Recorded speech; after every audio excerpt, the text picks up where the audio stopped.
everybody. I am Christina Mallon. I'm going to be kicking off the new cognitive model discussion. I'm calling here from Miami, so cue the Will Smith. I use the pronouns she, her. And next to me in this slide is Margaret Price. She is the principal product manager for developer division. Unfortunately, she couldn't be here today, but definitely wanted to call her out because she's done a lot of great work on this. And Doug, I'll hand it over to you for your introduction.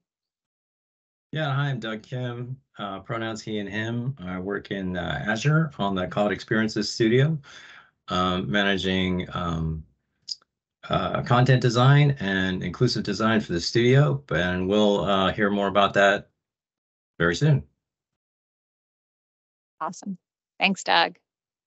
So I'm going to take you guys through the agenda. We're going to first go over Inclusive Design 101 because we know not everyone is familiar with inclusive design. So we'll do a high-level overview, and then we're going to talk about how we're building off of the success that Margaret and Doug and the rest of their team did when they created the first toolkit. And then we'll go into the cognitive model, and then we're going to focus on focus. So we're going to go to the next slide. And I first kind of want to start off, as I discuss, I'm the newish head of inclusive design here at Microsoft. And I'm disabled by design. So I've decided to redesign the world. For the last 12 years, I've worked to redesign fashion, retail, anything you can kind of think of. And I've done this around the world. And 2 years ago, Microsoft and I shot this video while I was working at my previous company. Because I wanted to show how Microsoft technology allows a neurodivergent individual like me with dual arm paralysis to really excel.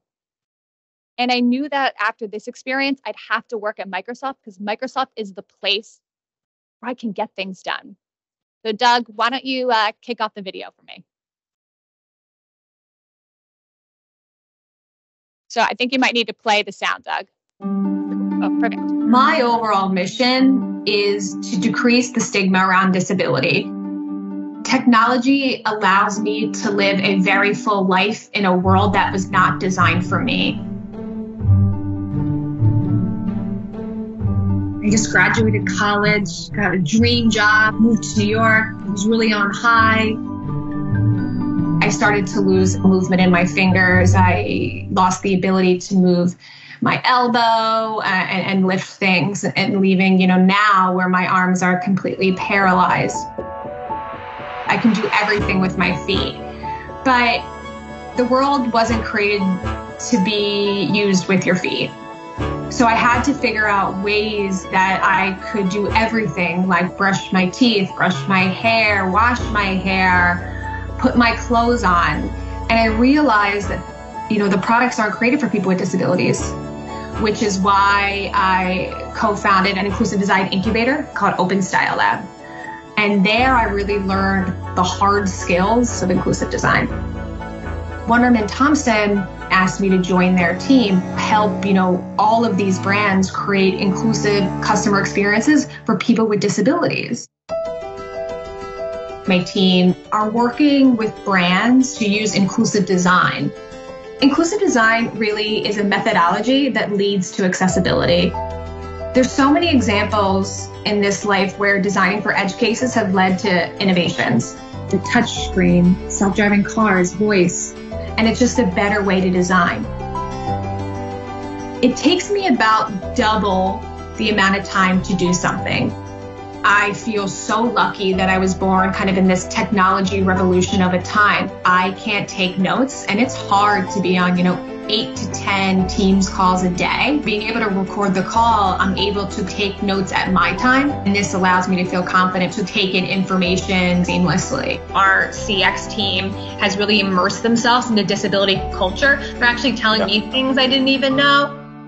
I want people with disabilities to be able to do everything. And I just want to make sure that technology puts people with disabilities at the center, because that's who really needs it. So I hope everyone here today is ready to redesign the world with me. So I'm going to pass this over to Doug so that he can take you through the great work that him, Margaret, and the rest of the team have done for the Inclusive Design Toolkit 1.0. Over to you, Doug. All right. Yeah. Okay. So I'm Doug again, pronouns he and him, calling in from Mercer Island, Washington today. And I want to go back through some of the history of inclusive design and explain a little bit about exactly what it is. I was part of the original team founded by Kat Holmes that created the Microsoft practice of inclusive design back in 2014. So we'll talk more about that in a second, but again, let's just talk about for a second about what inclusive design is. I want to emphasize, first of all, that inclusive design is not just for folks with a designer in the titles. It's for everyone involved in building experiences, which is just about everybody here at Microsoft. We'll go through the core ideas, a little bit about the history, and talk about how we're going to expand into the areas of cognitive exclusion that we're really excited to bring to you today.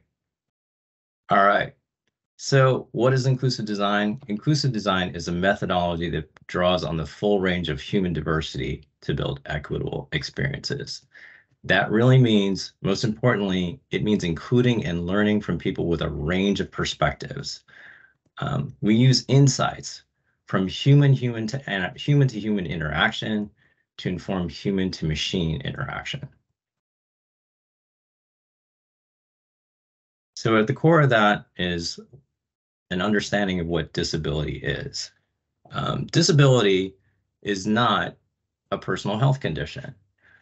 When we consider disabilities as designers, we focus on disability not as a representation of those health conditions. What it is instead about understanding disability as a mismatch between a human and their environment.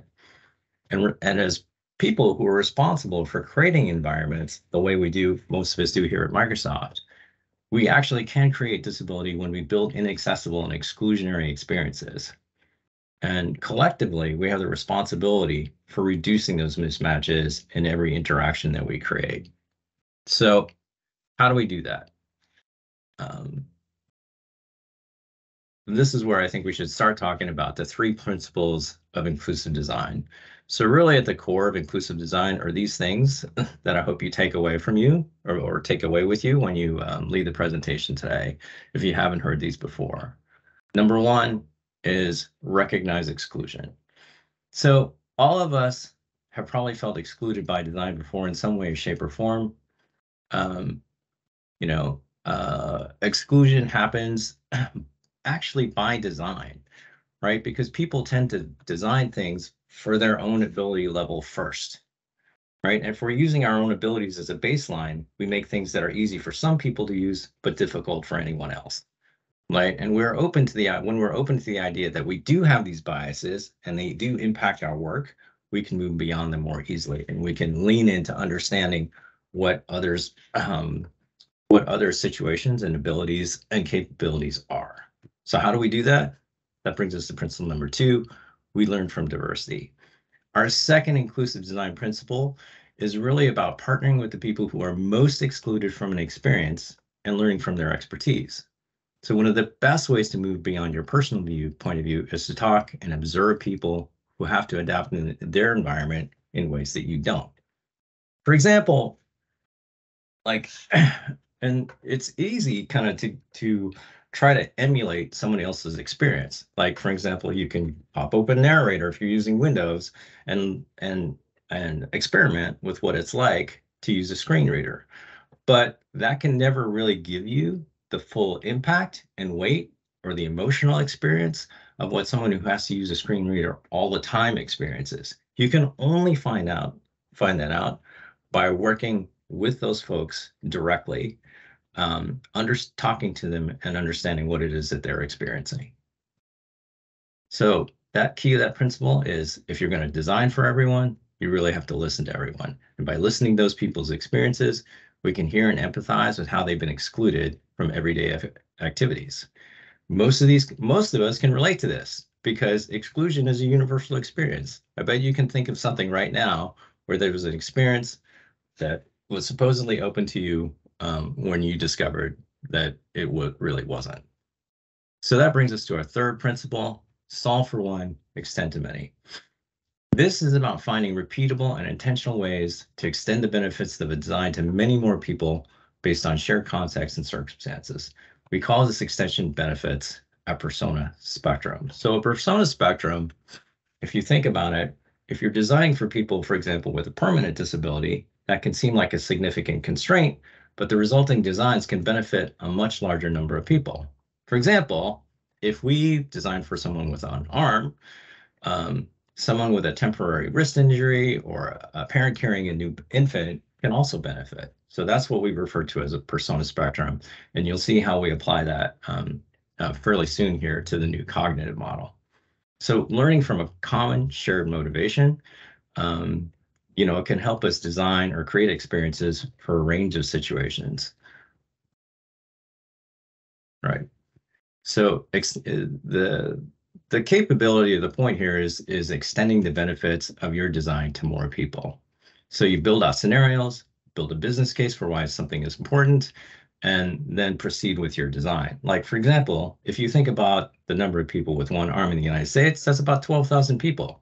If you have the number of people who have like a temporary wrist injury or have an infant, you suddenly are looking at about 20 million people. And as we get into the cognitive model, you see that a lot of these designs and the ways that we're thinking about it actually extend to just about everyone. So like focusing on these audiences and really understanding insights from what they can deliver to us or what they can help us understand, it really has the capability of helping many, many more people. So these are the core ideas of inclusive design that we came up with starting in 2014. And I just want to go back through some of the history of the impact of this toolkit. We published this externally so that people inside and outside Microsoft were able to benefit from this methodology and from the tools that we created. That toolkit was downloaded more than 2 million times. We presented it at the World Economic Forum and the United Nations, got awards from IXDA and Fast Company, adopted by and incorporated into curriculums for more than 60 universities worldwide. We had 80,000 folks plus trained here at Microsoft. And the thinking and the methodology has influenced hundreds of $millions of dollars in product sales and influenced industries that are way beyond Microsoft and way beyond technology. So the influence of the toolkit has really gone far beyond, I think, what we originally hoped and imagined.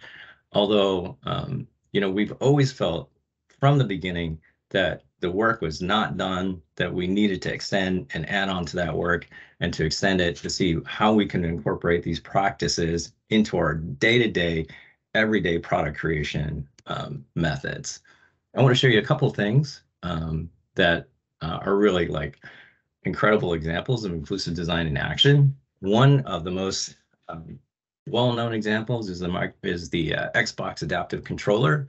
This was the brainchild of Bryce Johnson, who is on camera right now and showing it to us. Thanks for the cameo, Bryce. That is a live feed from the Inclusive Tech Lab right now. And it's thanks to Bryce's vision and incredible efforts around this device that we have this as an example of inclusive design. It's not just a device, it's not just a controller. It's a way for people of all abilities to be able to participate in the communities around gaming that are so important to them, so critical to their socialization and their sense of community.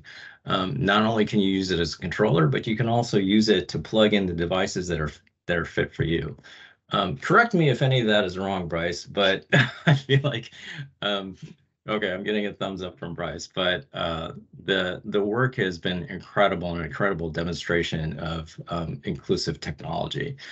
Even the packaging is inclusive because, it's designed to be easy to open. Another example that just released a couple of weeks ago, this is the brainchild of John Helms. Oh, there's the package. Oh, no, there's the set. It's the Microsoft Adaptive Accessories Kit. This is really an amazing suite of customizable accessories. This is, again, the brainchild of one of our designers in our studio, John Helms, who created this for his daughter, who has cerebral palsy, but it's now a released product that's available for everyone to be able to go to the Microsoft Store and get it. In fact, I have one of the buttons right now that I'm using to help run this presentation, and it's an amazing device. Again, it's the same thing. It's an ecosystem that's designed to be more inclusive. So these are amazing examples, and I think I'm going to hand it back to Christina to talk a little bit about Immersive Reader.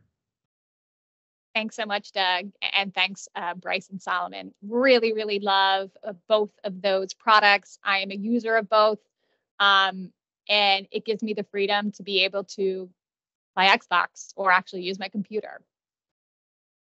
So in addition to these adaptive hardware examples for physical disability, there's been some great inclusive design work that considers cognitive spectrums.